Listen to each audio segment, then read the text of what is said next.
All right, for our next point, we're going to go to Bill Maher. He wrote a tweet about Tim Tebow. Of course, Bill Maher is the host of Real Time with Bill Maher on HBO, and he's a comedian. Apparently, people can't figure that out based on his tweet, so I wanted to fill you in on that. And then, of course, Tim Tebow, for those of you who don't know, hey, welcome to America, is the quarterback for the Denver Broncos, and he prays a lot. Tebow's on the sideline, oh, Jesus. So, he was getting his ass kicked by the Buffalo Bills on Christmas Eve and had thrown about 18 interceptions when Bill Maher tweeted out, wow, Jesus just fucked Tim Tebow bad. And on Christmas Eve, somewhere in hell, Satan is Tebowing, saying to Hitler, hey, Buffalo's killing him. Now, I found this amusing in several different ways, but apparently a lot of people did not, and now they are thinking of boycotting HBO to get Bill Maher off. What do you think, Richard? Well, I think that Bill's only mistake was that he forgot that old adage, the Lord fucks those who fuck themselves. And if you saw that game, especially the fourth quarter, you know that Tebow did it to himself. So, I mean, that's number one. And number two, I'm sick of Tebow's religiosity. You know, I've always been the religion of it. Remember when he used to wear the eye black with the Bible verses on it? Right, well, it's not going to work, but I brought, this is Matthew. It's not going to stick. This is chapter 6, verse 5, okay? That's me doing my Tebow. What is that? And if you don't remember it, I'll read you a couple excerpts from it. And when thou prayest, thou shalt not be as the hypocrites are, for they love to pray in the streets and be seen. But when thou prayest, enter in thy closet, shut thy door, and pray to thy Father in secret. Now, Tim, you should read your Bible a little more often, especially this verse, because if the Lord came back tonight, he'd say, Tebow, put a sock in it. As Anna pointed out before, how many people are following this guy who's starting the boycott? Okay, so the person who called for the boycott is this no-name guy. In fact, he's such a no-name guy, I forget his name right now. And he literally only has 70 followers on Twitter. So I don't know how Fox News found his tweet, but they took his tweet and they blew it up into a big story. This is not a controversy. No one's boycotting Bill Maher. In fact, his demographic loves that tweet. You know, so it's not a big deal. And going back to Tim Tebow's religiosity, right? I think that it has kind of become the thing that identifies him, right? It is his identity, right? This is what made him unique, and this is why he's constantly in the spotlight now. He's the religious guy. He's the guy who did the anti-choice ad, during the Super Bowl. And I don't think he's going to step away from that anytime soon. No, of course not. But then he better be prepared to take the heat, and so should his followers. And, the last segment, again, I was the defender of religion when we first met. But if you guys are going to say this is a Christian country, the conservatives are always saying that. And they're always saying we have a right to criticize this country, and they're always big on that, and militias and all that. Well, then I have a right to criticize your Christianity, don't I? Yeah, and Michael, here, I actually don't mind Tim Tebow doing it at all, right? But I also don't mind Bill Maher's tweet. I mean, I'm amused by Tim Tebow. Every time he's like, well, right? I mean, it's awesome. Silly. It's funny. It's funny, but, yeah. Like, I mean, there's no harm in that. I don't There's no harm in it. No. But it's annoying. It's annoying that at the end of an NFL game, 12 guys or 26 guys form a circle and pray in the middle of the field. I mean, the NFL should say, and they won't, obviously, don't do that. Do it at home. Do it in the closet. This is not. No. I don't even agree with that, actually. Why? Look, you know what? So why do you want? If you're watching, I'm watching a football game, right? I mean, why? In that forum, there's nothing else I don't go to a restaurant and see the restaurant owners after the closing time forming a circle and praying. Oh, that would be awesome. I think that'd be hilarious. Or you go to a local Muslim restaurant, like a gyro shop, they close up and then they're like, Bismillahirrahmanirrahim. It's a football game.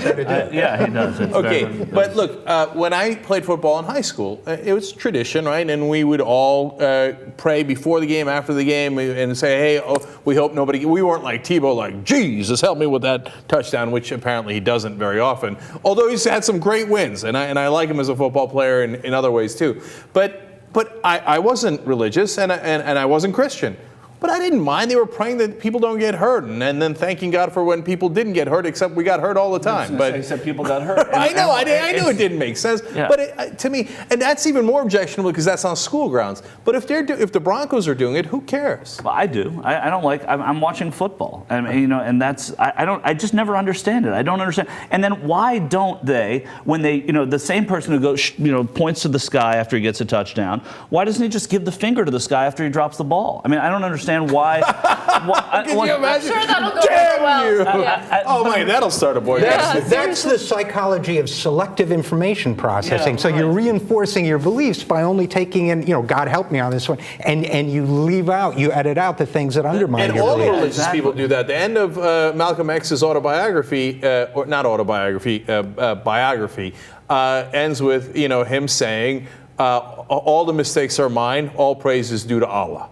Like, so whenever you score the touchdown, it's of course Jesus or Allah that did it. When you dropped it, well, you're the jackass, because God would never make that mistake. Right. I'm betting that Tim Tebow's autobiography will not end with that sentence.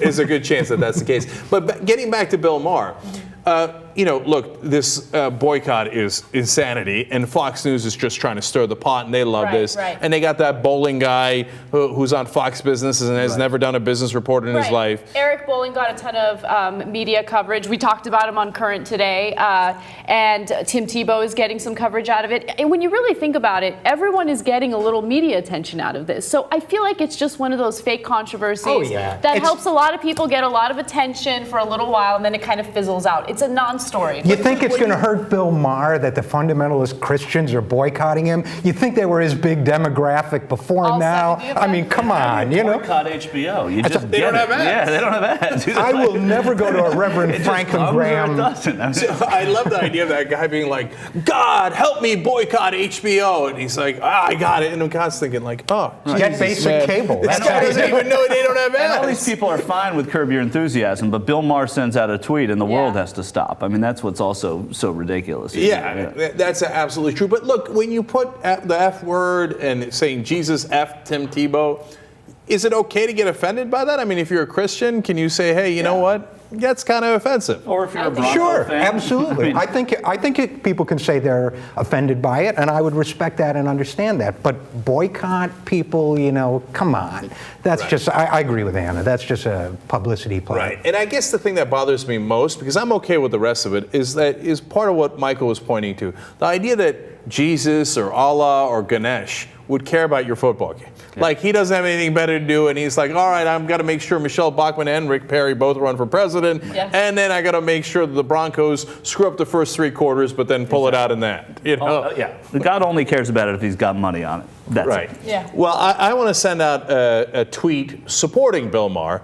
So, in fact, I'm going to tell, I'm Tebowing HBO for keeping him up, for fighting against that strong boycott of the 70 dudes. Yeah. Okay, and they're not even all necessarily going to do the boycott. They're just following that jackass. All right, now, here comes my final point for the week. I wrote an article about 5 years ago about why I love Santa.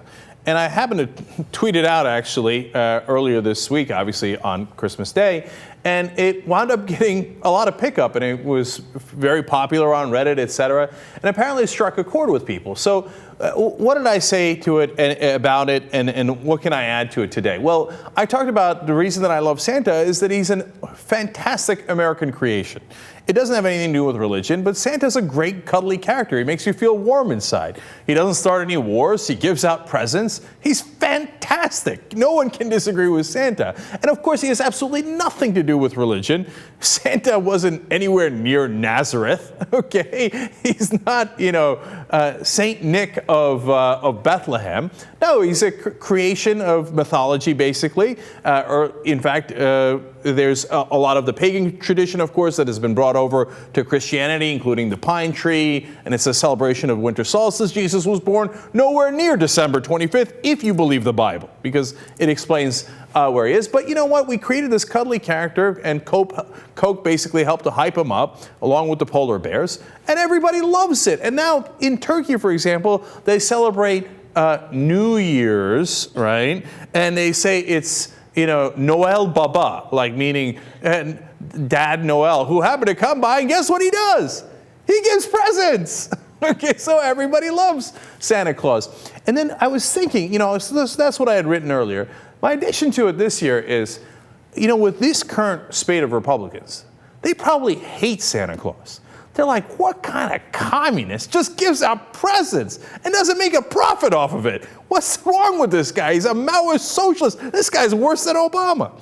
And Gingrich would probably want to make the elves do janitorial work. Okay, get to work, let's go, clean up the rich people's toilets. What's the matter with you elves?